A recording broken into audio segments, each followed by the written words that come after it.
Hey everybody, Bob here, and I just want to tell you really quickly about Anchor.fm. We are using Anchor to host our podcast.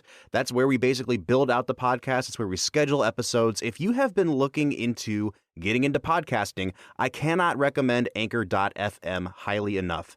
We were using another one in the past that actually cost us money each month. Anchor.fm is free. You can actually build your whole podcast inside of Anchor. You can record directly to the website. You can have people record and leave messages for you there. You can even set up a wallet to start accepting donations from your listeners. Anchor.fm has everything you need to start your own podcast. So the real question is, what are you waiting for? Download the free Anchor app or go to Anchor.fm to get started today. In 1975, director Steven Spielberg and star Roy Scheider gave the world a tale of a thrilling chase of an elusive aquatic foe. In 2022, we returned to Scotland to kick off Season 6. The film is Jaws. The whiskey is Highland Park 12-year. And we'll review them both. This is the Film and Whiskey Podcast.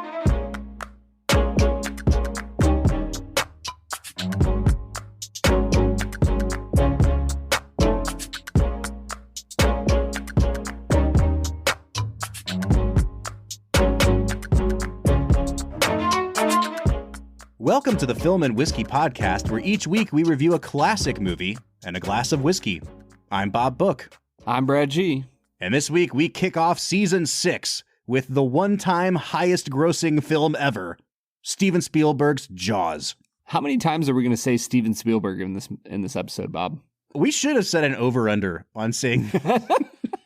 I'm going to say it now because I'm going to edit this episode, so I'll hear it. I'm going to say we're going to do 56 Spielbergs. 50. I'll take the under on that. All right. I'll let you know. Spielberg.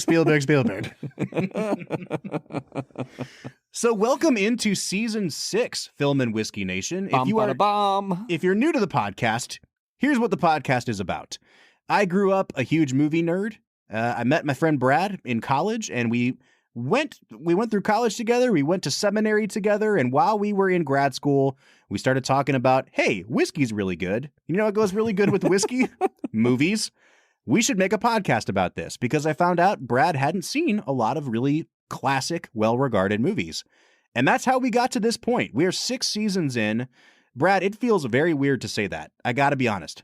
Yeah, I was actually just thinking, I don't know if I've ever shared the story of like the first time I remember drinking whiskey while watching a movie. But I was in college, undergrad. I was definitely, actually, not being sarcastic, I think I actually was over 21. I was going through a really bad breakup, and I was hanging out with my buddy, and we watched Rocky, and we drank I don't even know if you could call it whiskey. It's the liquor area of the grocery store that isn't actually liquor. You know what I'm talking about? Oh, like the Southern Comfort section? Yes. We had whiskey from that section and like a cheap cigar from next to it. And we smoked a cheap cigar and we drank cheap whiskey and we watched Rocky. And it was one of the best nights of my life. And I regret nothing. But that's the first time I remember watching a movie while drinking whiskey. That is the epitome of started from the bottom. Now we're here. Now we're at the top. Now we're at Season 6 watching Jaws. Steven Spielberg's Jaws.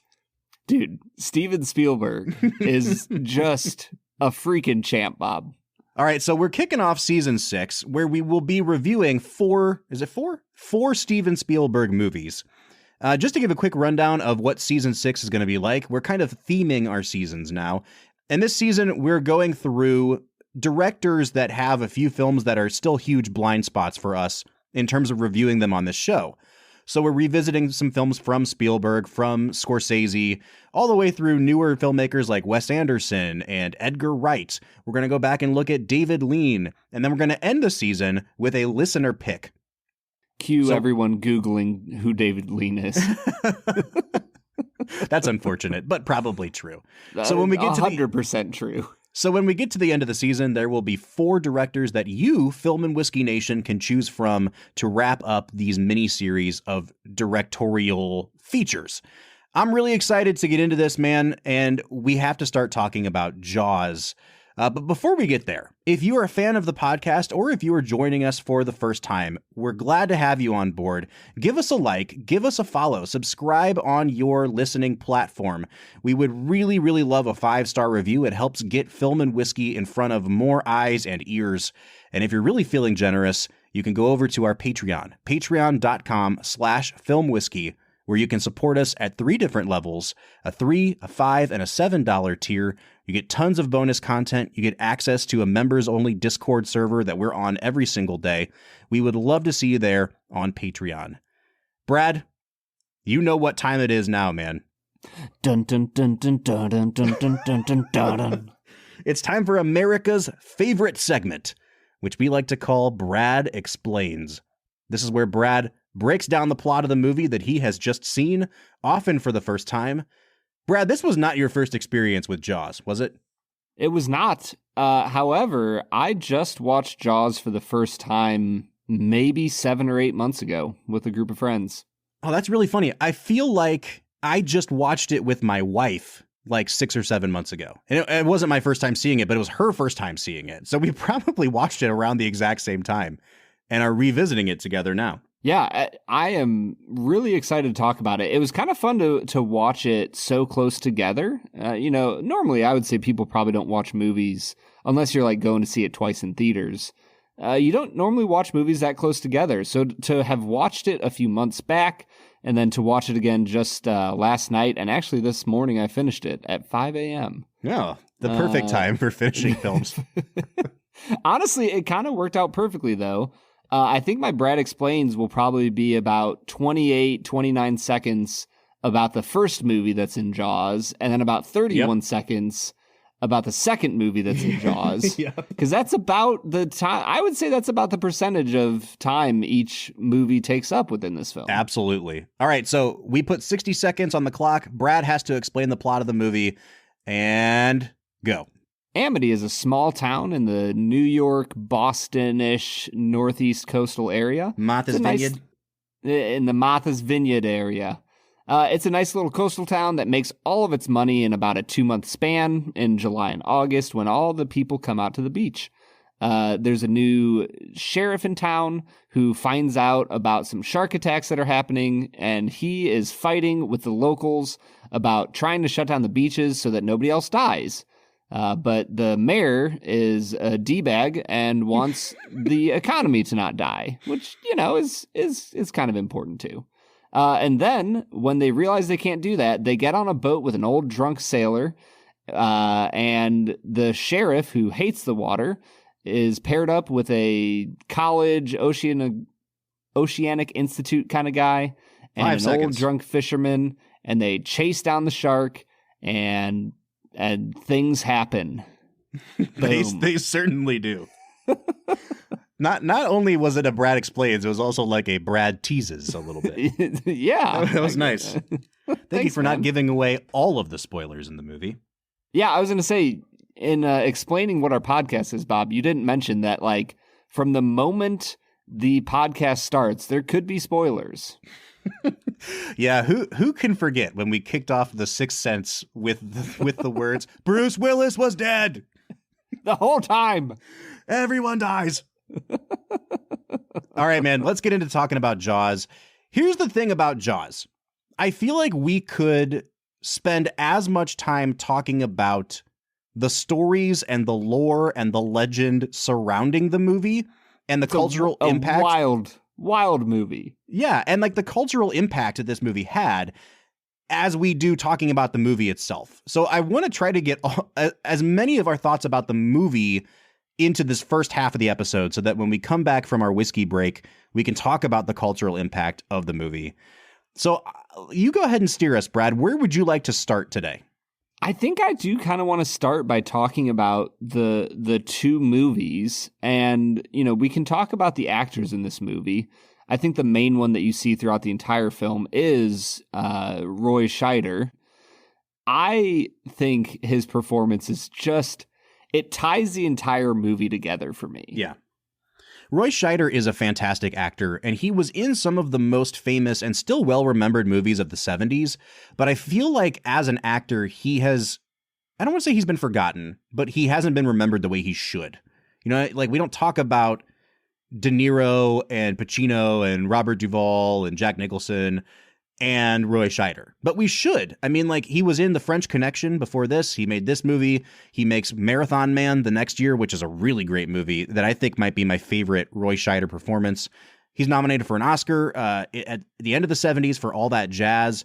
Just a really versatile and understated actor too. I think that's the thing is like he could play the tough guy in The French Connection, and then he comes into this movie and he's playing kind of like the I don't know what's the phrase, like beleaguered, like yeah, you know what I mean? Like he's just getting beat up from all angles by everybody. He's out of his element. Yes, 100%, and he does it so well. Yeah, I love the way he portrays somebody who has a general good idea of what they're supposed to be doing, but they're so battered from so many different angles by so many different forces that he's just like, here's your first water pun of the day. He's trying to keep his head above water. Yeah, there it is. See what I did there? So I watched the movie Marathon Man for the first time last year. And forgive the brief, like the little excursion here into Marathon Man, but that's a movie that Dustin Hoffman is the main actor, and he plays like a grad student who finds out basically that his brother is like a spy, and he gets embroiled in this whole thing with neo-Nazis and everything else, and Roy Scheider plays his brother who is the spy. And Roy Scheider in that movie is like the most suave, debonair, like it's night and day from who he plays in Jaws. And I watched that movie and I was like, oh my gosh, like Roy Scheider sex symbol ? You know what I mean? Because he's wearing these really dapper suits, and then he gets in a fight with his shirt off and he's like really cut. And I'm like, okay, Roy, like there you go. But all I knew him from was Jaws. And in this movie, he's the middle class dad that doesn't really know how to speak up for himself in a lot of situations until things come to a head. And I think he plays that kind of like beaten down role just as well as he does anything else. Yeah, and I think you have some important supporting roles for him. I think that his wife does an incredible job of like keeping him steady, and you can kind of tell where his where his level-headedness comes from, and that like he feels safe when he's at home. And I think that like part of the story gives you a really important element of like why he's doing what he's doing. Because if not for his home and his children and his wife, you wouldn't understand why he's so adamant about protecting the lives of the other people on the island. But you kind of understand that he wants to protect what he has for everyone else. And that's why it's so meaningful when, you know, the kid who dies, Alex, it hurts him so much when the mother, who looks like she's 70 years older than the child, comes up and slaps him. Mm-hmm. Yeah, for sure. All right, man, let's finish out these main performances. Let's talk about Richard Dreyfus, who doesn't really come into the movie until I'd say, I don't know, 30, 35 minutes into the movie. And Richard Dreyfus is really funny because I think he's always looked like he's at least 40 years old, but he's supposed to be like 25 in this movie. And this came out 2 years after American Graffiti, where he was supposed to be playing like 18 and looked like he was 38 in that movie too.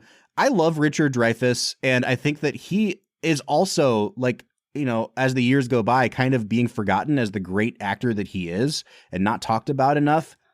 The great thing about Dreyfus in this movie is that he brings both like all the gravity to the situation, because everyone is kind of crapping on Sheriff Brody. And then this guy that's like a oceanographic researcher comes in and he's like, this thing is an eating machine and you are not taking this seriously enough. And I think that's when everyone around town is like, oh crap, like this is for real. So he brings that, but he also brings the levity. All of the jokes in this movie come from Richard Dreyfus, and his comic timing is so good. And I don't think that there's a better example of that than the autopsy scene, where the girl who gets eaten in the cold open of the movie, which we'll talk about in a little bit, they reveal the bits of her body that they have recovered. And they never show it, but they just keep the camera on Dreyfus's face as he's trying to figure out what attacked this girl. And there are two ways to watch that scene. There's a way to watch that scene where, like, I'm in the movie theater and I'm already scared and I'm watching this guy's face for validation that my fears are justified, because he can't handle what he's seeing. But it's also really darkly funny because of the way that he delivers it. He's like looking at her and he's like, there's not much of the body left. Can I have a glass of water, please? And it's the way he phrases it where you're like, oh, this is really bad. But Dreyfus is so good at the delivery of those lines that lighten things up just enough throughout the film. See, I think I actually took that moment a little differently. I think that Spielberg uses that moment as an incredible opportunity for character development, because when that scene opens and they first like reveal the remains, you see him like shiver a little bit. Yeah. And at first you think, oh, he's mortified by what he sees.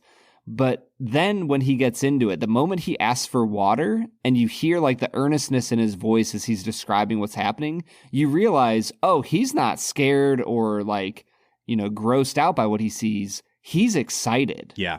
And I think that like it's a really cool, subtle move, by the writers, by the way Spielberg directed Dreyfus as an actor, that you get to see into his brain what he wants to see, what he is excited about. He's not grossed out by human remains. He's excited to see a really cool shark. And that like tells you everything you need to know about his character. I think Dreyfus is my favorite performance in the movie, and it's because of things like that, where we just gave 3 different interpretations of what he's doing in that scene, and I think they're all actually true. I don't think it's like, oh, I saw it this way, you saw it this way. I think that he's just giving a layered enough performance that he's giving the audience whatever they need in that moment. Like, if you need a laugh, you can have a laugh there. If you need to feel justified in your terror, you can get that there. If you're looking for a moment of like a pause and character development, you can get that there. And with his character in particular, when he gets scared, things are for real. Like towards the end of the movie when they're on the boat and they have put 3 barrels into this shark, and Robert Shaw is saying like, it can't go under with 3 barrels. And then it starts pulling them out to sea. And Roy Scheider's like calling to him like, have you ever seen one of them do? And he just interrupts him and he's like, no. And you can tell he's losing his cool because he's so terrified down to his core. Like the moment before he gets into that cage at the end of the movie, they don't cut to a close up or anything. And you kind of have to listen for it in the sound mix, but he just starts like hyperventilating. He's like really breathing heavy. And you're like, oh, I can tell how scared this guy is. It's such a great performance because he lends that gravity to everything that's going on. And I know you said we weren't going to get into, the making of the movie, but I will say as we get into Robert Shaw, he was famously just piss drunk the entire filming of this movie. So here's the thing, man. I really like Robert Shaw. And we talked about him. So good. We talked about him when we did The Sting, and he's great in The Sting too. And he came off of that movie, and he didn't like the book Jaws. And we'll talk a little bit about like how the script differs from the book too. But he didn't like the book. He didn't want to do the movie, and he was really encouraged by his wife to do the movie. And he basically said, the last time my wife was this adamant that I'd take on a movie was From Russia with Love, the James Bond movie that he was in. And he said, and she was right then, and so I'm going to do it. And then he takes on what would become his most famous role here. He's so good.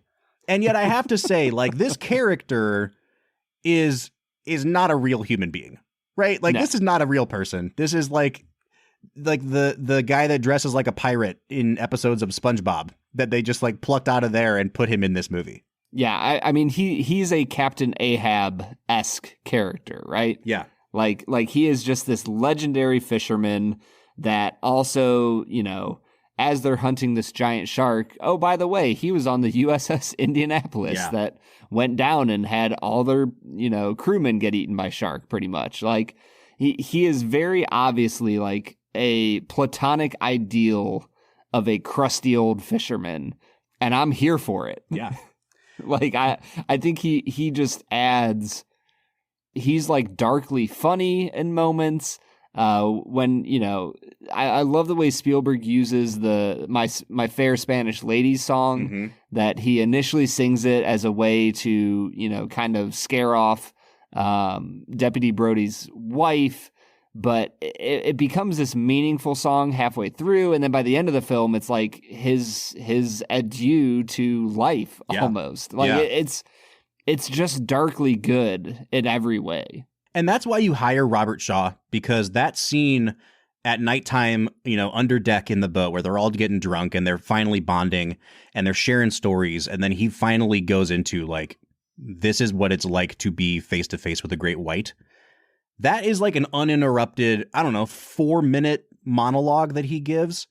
And it's the best scene in the movie, Brad. Like it's so good. And it is like, it's chilling the way he delivers that. It's spectacular. And then Spielberg follows it up immediately by like, he doesn't let the tension go. Like we've talked about this with Tarantino, like trying to stretch that rubber band as far as you can without letting it snap. Mm-hmm. I think Spielberg masters it in that scene because you have the emotional tension ratcheted up, by the monologue that Shaw gives.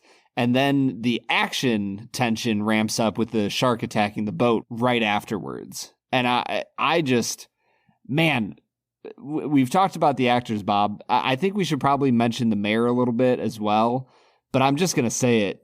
Spielberg is just always so good in what he does.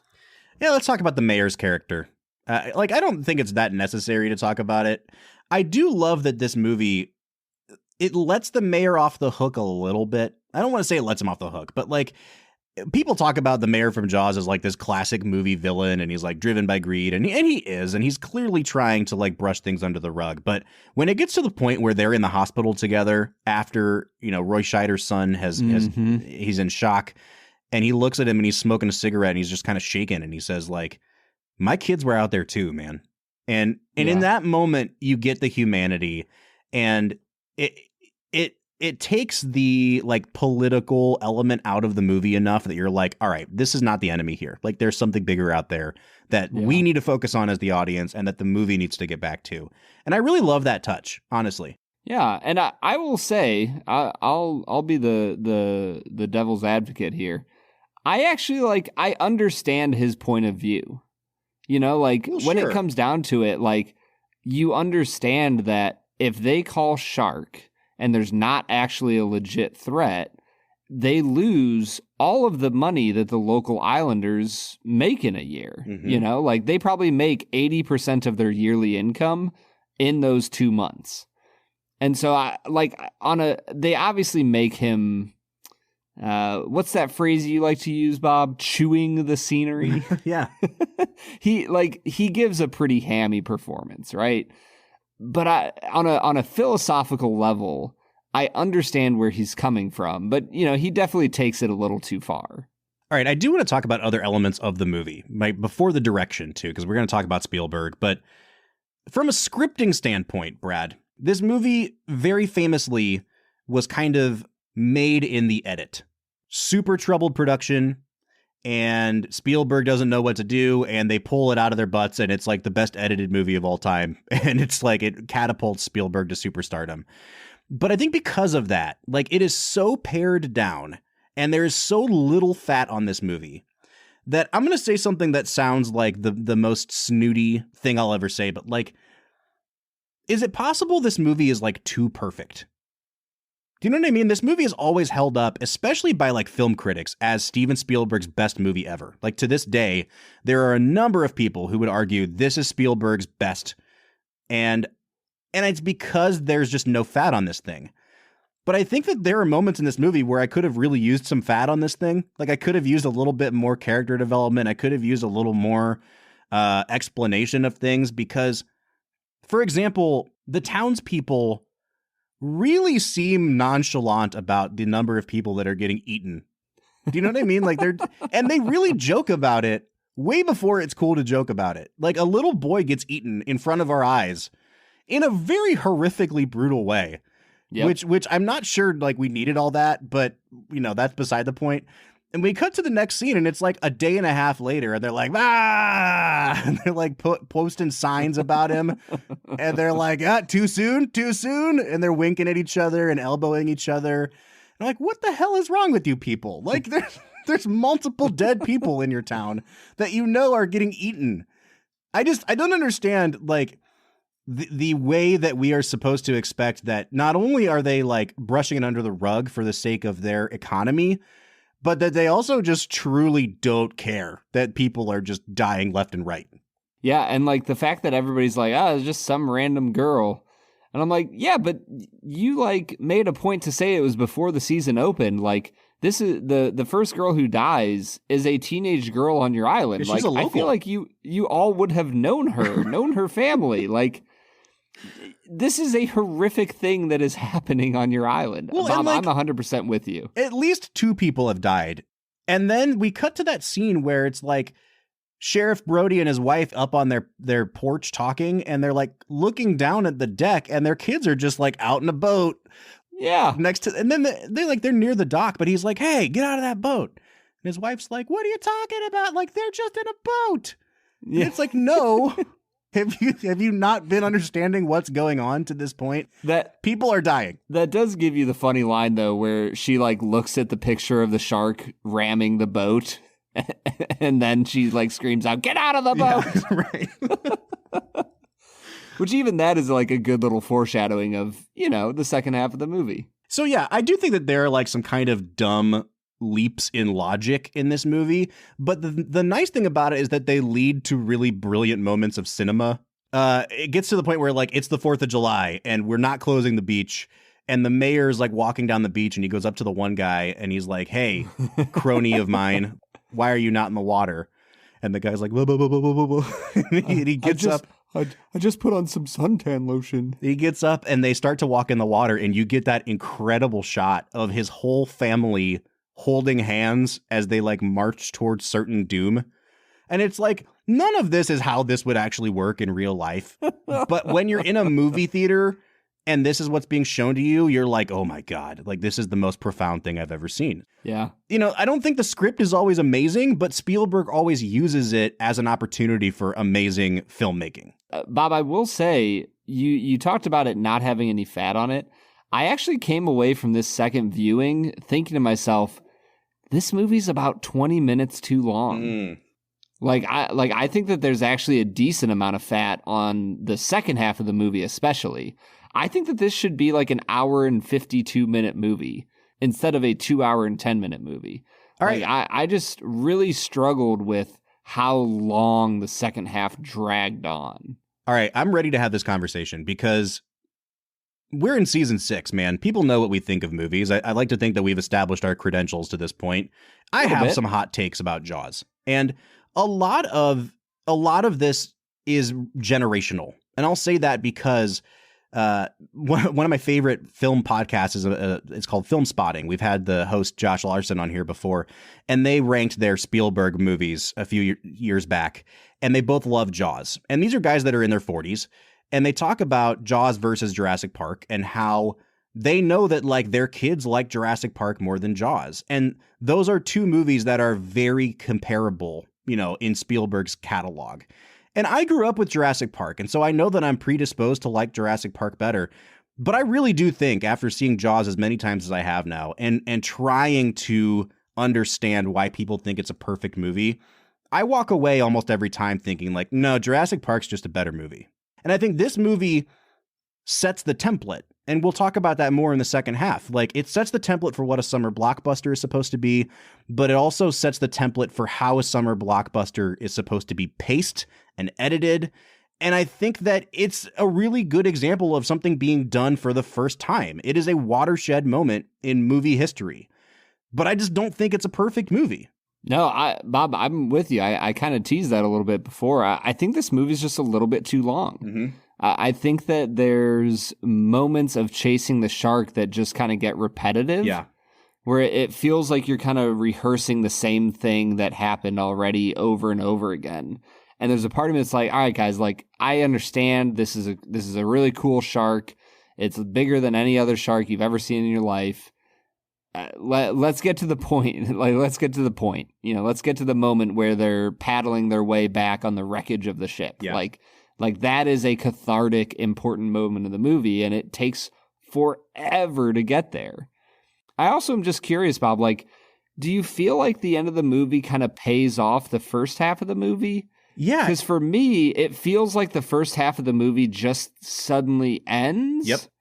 And then you don't really get any sort of like payoff for having watched, the Sheriff Brody fight off all these stupid islanders for like 50, 60 minutes. It's very weird how like bifurcated this movie is, right? Like it's two halves and they are two different movies. And you kind of forget that when you're just thinking about like the big moments in Jaws, but you sit down to watch it again and it ends up being the result of the fact that like Spielberg really liked the part of the book Jaws where they go out and chase the shark, but he didn't like a lot of the subplots and the world building before that. And so he told the author, Peter Benchley, like, I'll direct your movie if you can basically let me write my own first half of the movie, and then I'll be super faithful to it once they go out to chase the shark. And that's kind of what happens here. But what you get in the first half of the movie is really like Spielberg lays down the template for what would become the slasher movie. Halloween doesn't come out for 3 more years after this. But if you think about it, I mean, it is like it's a series of vignettes of like setup where someone's out after dark and they shouldn't be. The killer comes and chases them down and someone dies. And then you go to the next scene where people find out what happened and it's daytime. And then when the sun sets again, the shark comes out. You know what I mean? Like it really does follow the beats that we would come to expect with like a horror killer movie. And then halfway through, they're like, all right, we're going to take the fight to the shark. And it becomes this very different, even like thematically, like the John Williams score changes drastically, that you get this kind of like nautical seafaring music that it's makes like an adventure. Yeah, it makes it sound like an adventure. And it really, like, as much as we love John Williams and as much as this is a great score, he brings back that kind of like whimsical music even at the very end of the movie, where they're chasing it down for the very last time, right before it kills one more person and then gets blown up. And it doesn't really work for me. Like, you've built it up as like this really terrifying killer, and then when you go to chase it, it's playing music that sounds like it could be in like, The Great Escape or something. Bob, honestly, it sounds like we're about to give our final scores, and we need to drink some whiskey. Yeah, and that's about the best segue I can come up with, because I'm with you, dude. I am with you on everything you're saying. If there's anything I don't ever want to do on this podcast, it's badmouth my boy John Williams. But I will say I'm with you. The score felt a little bit weird at points in this movie. But in order to deal with that travesty of a statement I just made, I need to drink whiskey. I think we're losing listeners left and right with our hot takes today, but let's see if we can reel them back in with this Highland Park 12. Brad, what do you say? Let's get to it. Lately, I've been finding myself pulling whiskeys off the shelf that are consistently unique, ones that tell a good story every time I pop the cork, and I have to say that Doc Swinson's is absolutely top tier when it comes to a fascinating pour. What separates Doc Swinson's from the rest of the pack is their unrelenting goal of always letting the whiskey shine. No matter what whiskey comes through the front door at Doc's, their team of tasters will blend and finish it into something that is deliciously memorable. The beautiful thing about a good blended whiskey is that oftentimes, with proper care and attention, they turn into a whiskey that is truly greater than the sum of their parts. Whether you're trying their alter ego, blender's cut, or exploratory series, you are guaranteed to have a phenomenal experience with Doc Swinson's whiskey. You can find them online at docswhiskey.com. That's DOCS whiskey.com.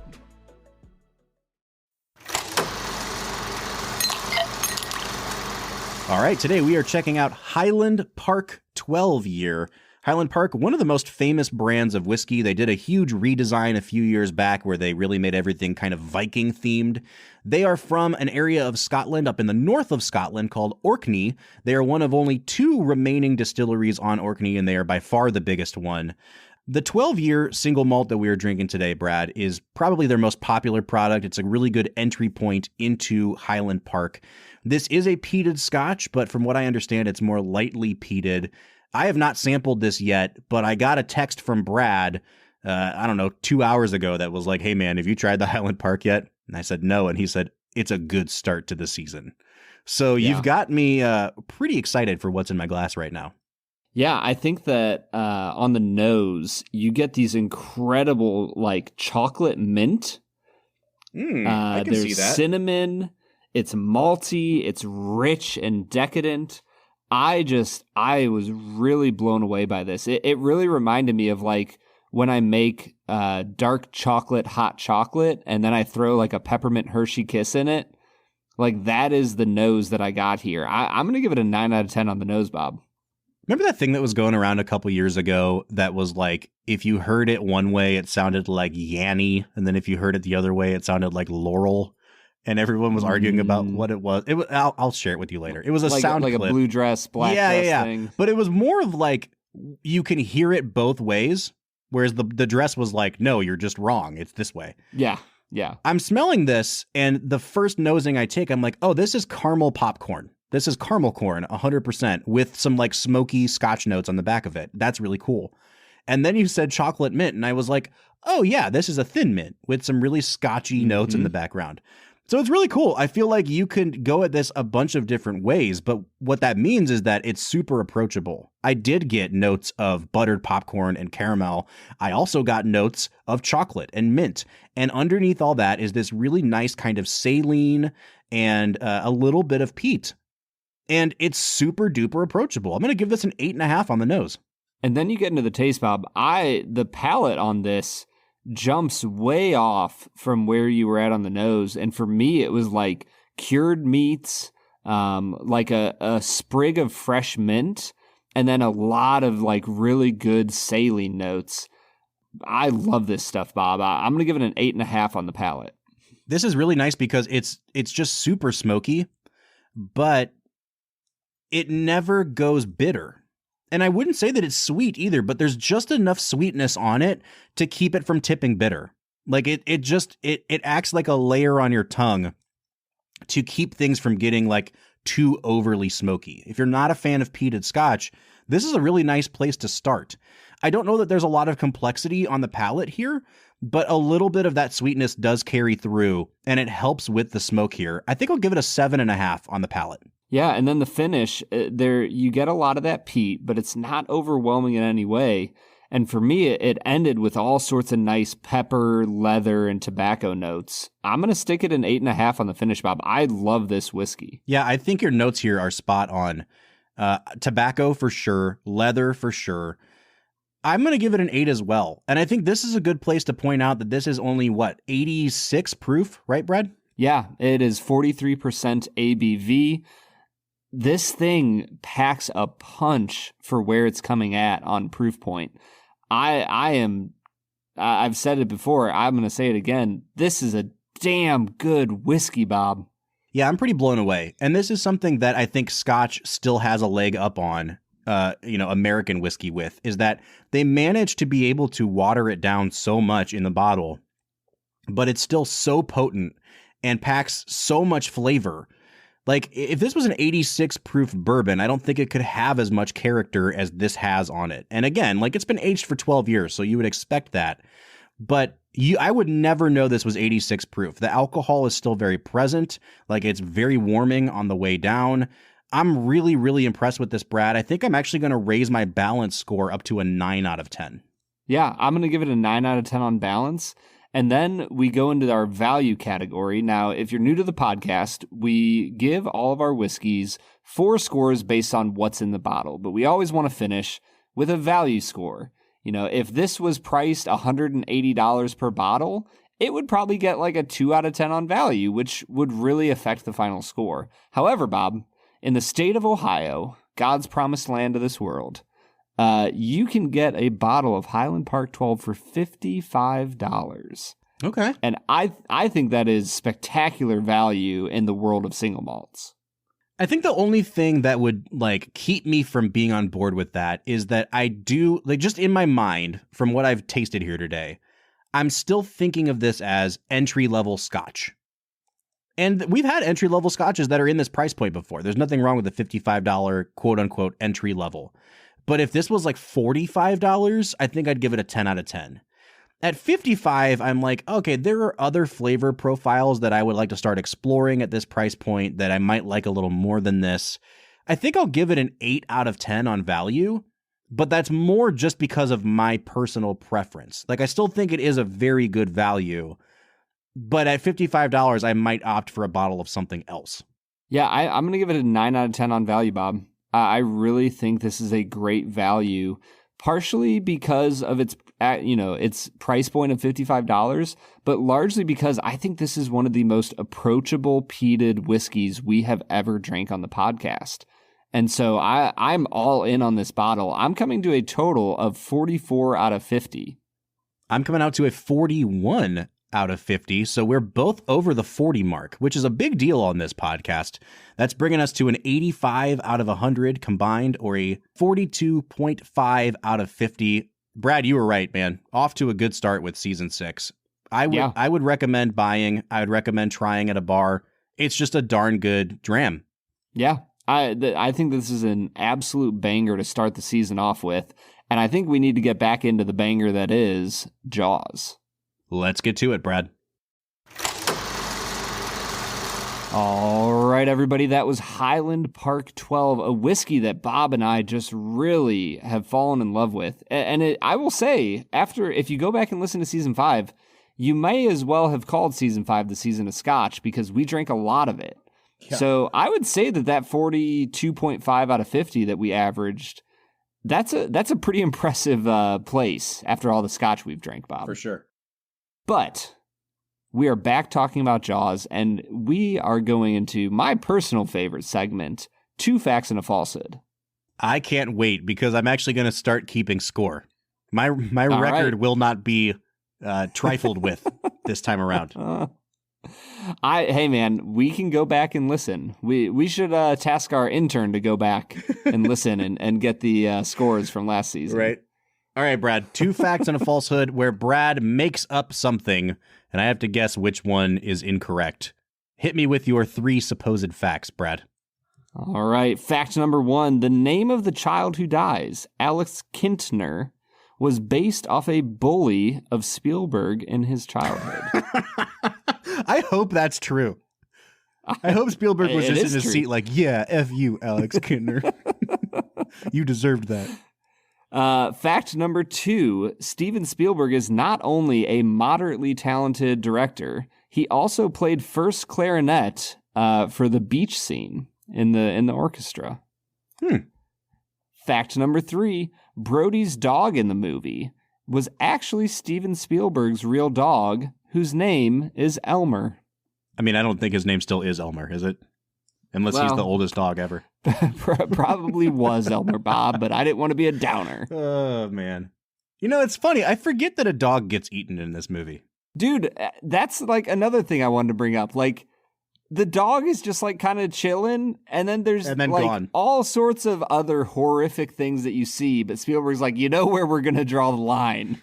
We're not showing a dog getting eaten.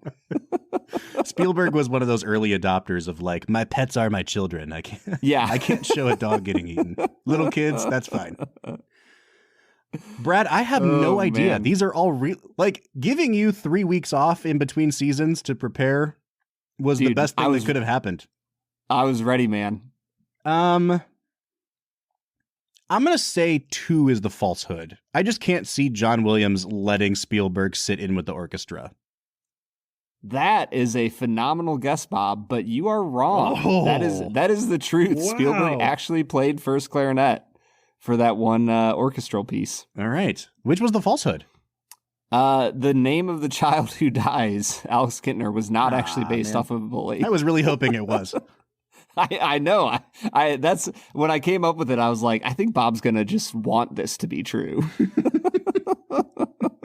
I will say it was the thing that kicked me off with that like train of thought about Alex Kintner was a fact that I found that the woman who plays the mother of Alex Kintner, who slaps Scheider in the face.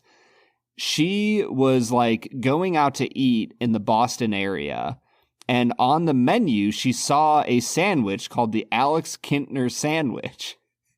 And she like pointed it out to the waitress and was like, hey, I played his mother in the movie Jaws. And the owner of the restaurant came out and it was the kid who played Alex Kintner, and they hadn't seen each other since the filming of the movie. What? Isn't that wild? That is wild. like what are the chances? But yeah, they like met just randomly because she saw his name in the menu of his restaurant. That is hilarious.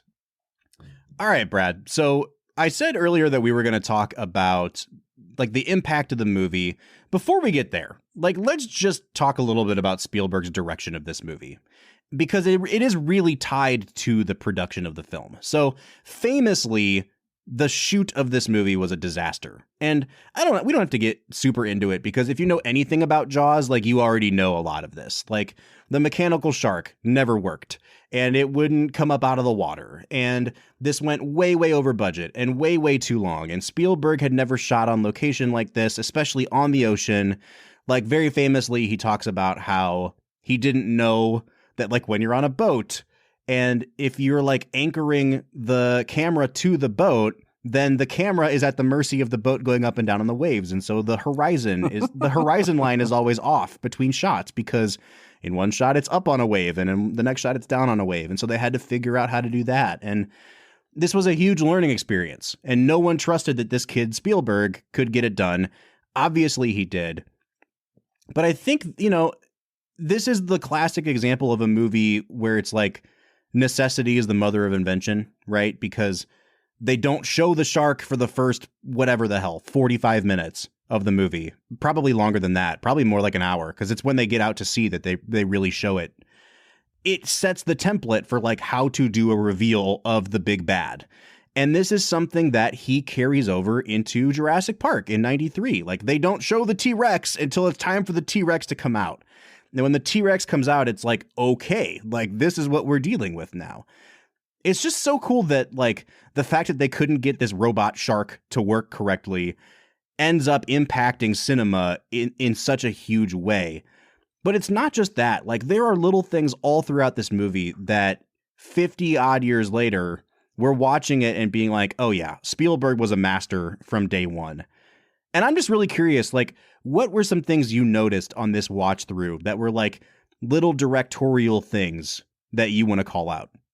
I think that the scene when they are taking the ferry over to like stop the kids from doing their Boy Scout badge of swimming, I just love that ferry shot. Like, he just sits the camera in the corner of the ferry and lets the background move, and the way he moves the actors as they have this discussion is just insanely clever, and it allows there to be movement and a dynamic sense to the scene, and yet all the characters are staying in one spot. I don't think I've seen many shots like that in all the movies we've watched. I think for me, it was realizing that even from the beginning, Spielberg and John Williams had such a great understanding for how sound needs to be used in a movie. And it's very clear, like, I bought the Blu-ray for this movie. I was watching it last night, and it's very clear that they have like redone the sound mix on this movie. Like, there's a lot of extra Foley sounds going on and stuff. But I imagine that even in the original like mix, what stands out to me is like, they know when to bring the score in and when for it to be completely silent. Mm-hmm. And it's so much more terrifying, because every single time the shark pulls something under the water, Spielberg says, we're going to sit here and you're going to watch this perfectly tranquil waves going by, knowing that like this demonic presence is lurking underneath them. And it is so much more unsettling. Like, the cold open of this movie with the girl getting eaten by the shark is still one of the most effective sequences in all of cinema, because like, she is screaming bloody murder, and you get that last like, God, please help, boom, and she's under the water, and there's just nothing else except the sound of the buoy, like the bell on the buoy going back and forth. It's super chilling. Don't forget the drunk boy who was chasing her going, I'm not drunk. I'm coming. I'm coming. No, Bob, I'm with you, man. That opening scene, it really sets the tone for the entire film. And I think that a lot more directors should take note on like how to open a horror movie from Spielberg and Jaws. Yeah. And I keep bringing up the idea of like the production of this movie and the impact of this movie because it is so tied to the film itself. Like you really can't divorce the backstory of the movie and the impact that it had from the way this movie is cut together and the way that it plays out. Like the rhythm of this movie, it's one of the first films that I would say truly feels like a modern movie. And I listened to this movie podcast where they really don't go any farther back than like The Godfather, I think is the farthest back they've ever gone. And the host of that show talks a lot about modern movies and how The Godfather was kind of the first one that felt modern. I would say Jaws is right there too, because we have just copied the template of this movie for almost 50 years. And it's such a watershed moment in the history of movies that I really can't think of many other movies that have had the impact that this movie had. Like Citizen Kane kind of did, not in terms of like box office, but in terms of how it shaped movies after it. The Godfather kind of did. But then this movie, like, it not only changes how movies were made, it changed how movies were consumed. And in a lot of ways, this might be the most important movie ever made. And I think that's almost more interesting to talk about than the movie itself. Yeah, I mean, I don't think you have the phenomenon that is Star Wars 2 years later without Jaws. No, not at all. You don't have a public that is ready, in the summer to go see a movie in the droves that they do for Star Wars. So yeah, Bob, I'm with you. I think that this movie has shaped so much of cinema that you can't not have it up there as one of the greatest movies of all time.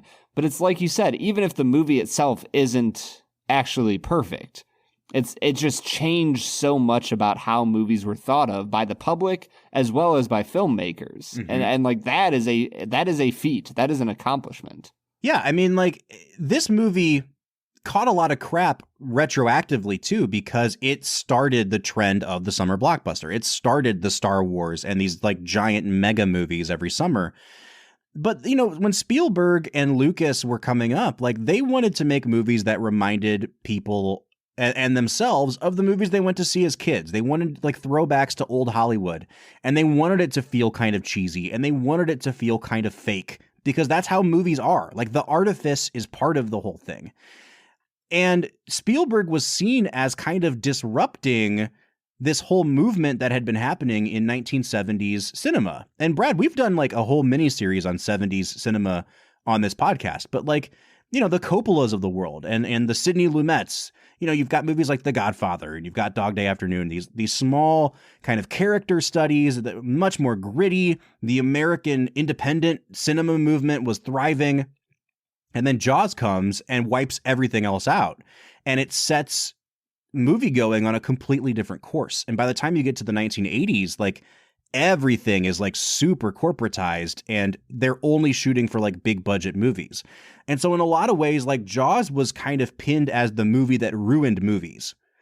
But I mean, it's not totally fair, because what Spielberg is doing here as a filmmaker is so much more like above and beyond what you see with, I think, modern blockbusters, which are really cookie cutter and kind of cut and paste. So, I mean, like, it's a both and. It's our first major introduction to the person who would become the most important filmmaker of the 20th century. And it also kind of is the movie that gave us the giant IP-driven movie landscape that we have now. It's really interesting that it has a foot in both of those camps. Bob, I think with all that being said, I think it is time to get into our final scores. What are you thinking for Jaws, a Titanic film in the history of cinema? Oh, you saying that right now just made me think, what if you set a movie in like the aftermath of the Titanic sinking, and it's just like sharks eating the people in the water after Titanic? The movie starts with Rose letting go of Jack, and then him just getting freaking trucked by a great white. Yes. I'm in, dude. 100%. Man. Let's do it. All right, here's how I feel about Jaws. And we'll get more into comparisons when we do Jurassic Park in a couple weeks here. But I admire this movie more than I enjoy it. And it's still enjoyable as hell. But I think this is like a 9 out of 10. You know what I mean? Like, I think a lot of people think it's a perfectly constructed movie, and I can certainly appreciate why people think that. But for me, it's just like there's some weird rhythmic issues with it, especially in the second half. The way the shark is killed, and then immediately they're like, yeah, you know, Quentin didn't make it, but hey, let's go back to shore now. It kind of seems buds. It just kind of seems like they gloss over certain beats of the story. Spielberg had this perfected by the time he gets to Jurassic Park. And so I think, especially in comparison to that, it's just not quite as good, but it is a 9 out of 10 for me. I'm right there with you, Bob. 9 out of 10. I think this is just incredibly fun to watch. I think that the first half of the movie, it is really fun to watch, you know, Scheider try to fight off these islanders who are more worried about kids karate chopping the top off of his fence than people dying out in the water. Like, it's darkly funny to watch. And then the second half of the movie is just, it's thrilling and fun, and there's a little bit of fat on it that I'd cut off, but it's an incredibly fun movie. So yeah, I'm with you, man. Phenomenal movie. Changed the course of cinema. For me, it's a 9 out of 10. All right, Brad, I'm going to let you pick the next movie in our Spielberg lineup. So we've got Close Encounters of the Third Kind, which is the next movie that Spielberg makes in 1977. We've got Raiders of the Lost Ark, 1981, which is the one that kind of puts him back on track. And then we've got Jurassic Park. Do you want to dive right into Jurassic Park and do the direct comparison, or do you think we need some buffer in between? Honestly, I think we should do them in the order that they came out. I think we should go Close Encounters next, jump into Raiders, and then finish with, you know, one of the most famous movies of all time.